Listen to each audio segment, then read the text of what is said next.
प्यारे बच्चों, आज हम आपको जो है हमारे लॉजिकल जो कनेक्टिव्स हैं उसमें अगला जो कनेक्टिव्स है हमारा वो है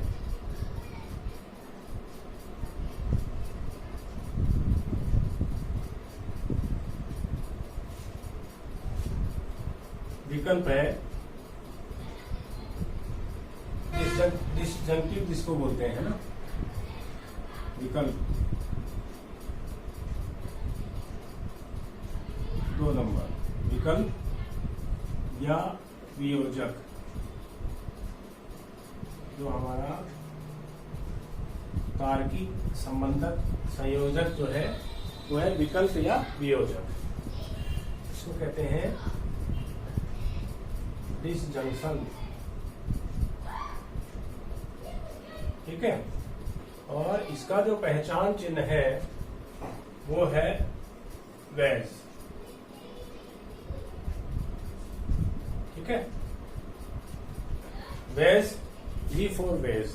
ठीक है, इस विकल्प या वियोजक की क्या पहचान है कि किन्हीं दो वाक्यों के बीच या अथवा शब्द आता है तो उसको हम विकल्प या वियोजक कहते हैं।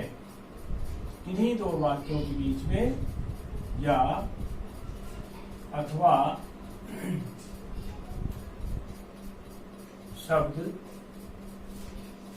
आता है तो वो कहलाता है विकल्प या वियोजक। ठीक है, इस विकल्प या वियोजक का जो सत्यता मूल्य है वो क्या होता है?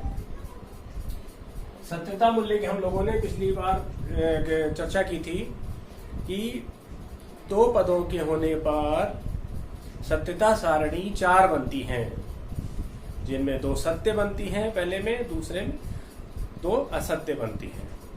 ठीक है, जैसे वाक्य है, आप किसी के घर जाते हैं तो यही पूछा जाता है कि आप चाय लेंगे या कॉफी लेंगे, है ना। तो जैसे चाय या कॉफी। ठीक है, चाय के लिए हो गया टी, इस या के लिए हो गया वेज, कॉफी के लिए हो गया सी। इस शब्द को चाय या कॉफी लेंगे उसको हमने सिंबलाइज कर दिया टी वेज सी। ठीक है, तो यहां पर भी 2 ही पद हैं, एक है टी, दूसरा है सी। तो 2 पदों की जब सत्यता सारणी बनेगी तो हमने फार्मूला बताया था 2 बार 2 गुणा 2 बराबर 4। 4 स्टेप्स बनेंगी। ठीक है ना,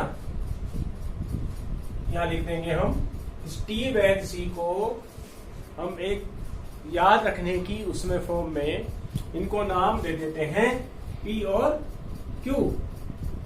पूरी बुक में आपको ये मिलेंगे पी क्यू आर एस या एबेस है ना। इनको हमने नाम दे दिया पी वेज क्यू। वेज की जो सत्यता मूल्य है वो ये कहता है कि दोनों पदों के असत्य आने पर, दोनों पद कौन से? पी और क्यू। दोनों पदों के असत्य आने पर ही सत्यता मूल्य असत्य होगा, अर्थात एफ होगा। अन्य सभी स्थितियों में सत्यता मूल्य सत्य आएगा।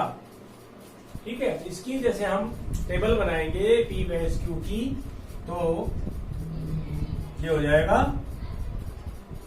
इसको बड़े में हम कर लेते हैं।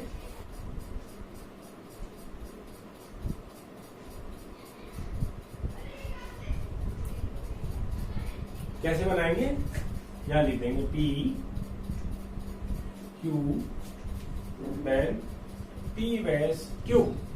ठीक है ना, पी वेज क्यू निकालना हमको, तो पहले पी लिखेंगे, फिर क्यू लिखेंगे, फिर पी वेज क्यू। पहले वाले पद में पी में 2 सत्य बनती हैं और 2 असत्य बनती हैं, ये हमेशा निश्चित रहता है। दूसरे में 1 सत्य बनती है और 1 असत्य बनती है, 1 सत्य बनती है और 1 असत्य बनती है। परिवर्तन यहाँ आता है, यहाँ जो पूछता है तब परिवर्तन आता है कि यहाँ पर वेज है, यहाँ पर कंजक्शन है, यहाँ पर इंप्लीकेशन है ना। तो फिर वो परिवर्तन उसकी परिभाषा के अनुसार आता है। इसकी परिभाषा हमने रखी कि दोनों पदों के एफ आने पर ही एफ आएगा पी वेज क्यू, अन्य सभी स्थितियों में पी वेज क्यू सत्य रहेगा। एफ देख लिया हम दोनों में, एफ ये नीचे है, ये भी एफ है और ये भी एफ है, ये आ गया एफ। बाकी तीनों स्थितियों में ये सत्य आएगा, ठीक है। तो ये वाला जो है ये है आपका पी वेज क्यू। इस प्रकार से आप देखेंगे इसमें कि विकल्प या वियोजक वो हमारा कनेक्टिव है, संयोजक है, जिसमें हम दोनों पदों के असत्य आने पर ही, दोनों पदों के असत्य आने पर ही सत्यता मूल्य असत्य आता है, बाकी अन्य स्थितियों में सत्य आएगा, ठीक है ना। तो ये भी एक बड़ा कनेक्टिव सा है। यहाँ पर हम या अथवा, एग्जाम में हम क्वेश्चन पेपर देते हैं तो उसमें आता है कि प्रश्न के अथवा दिए होते हैं कि या तो ये करें या ये करें, तो वो अथवा जहां पर प्रयुक्त होता है वहां पर लॉजिक में हम वेज इस सिंबल का प्रयोग करते हैं, ठीक है ना। ये भी एक बड़ा हमारा इंपोर्टेंट कनेक्टिव है। इसको भी आप जो है इसकी टेबल को याद रख लें, फिर सत्यता मूल्य को देख लें किस प्रकार से इसका सत्यता मूल्य निकलता है और कौन सी स्थिति में ये जो वेज है वो असत्य रहता है, कि दोनों पदों के एफ आने पर ही इस वेज का सत्यता मूल्य एफ आएगा, बाकी सभी स्थितियों में देख लीजिए सत्य ही है, ठीक है ना।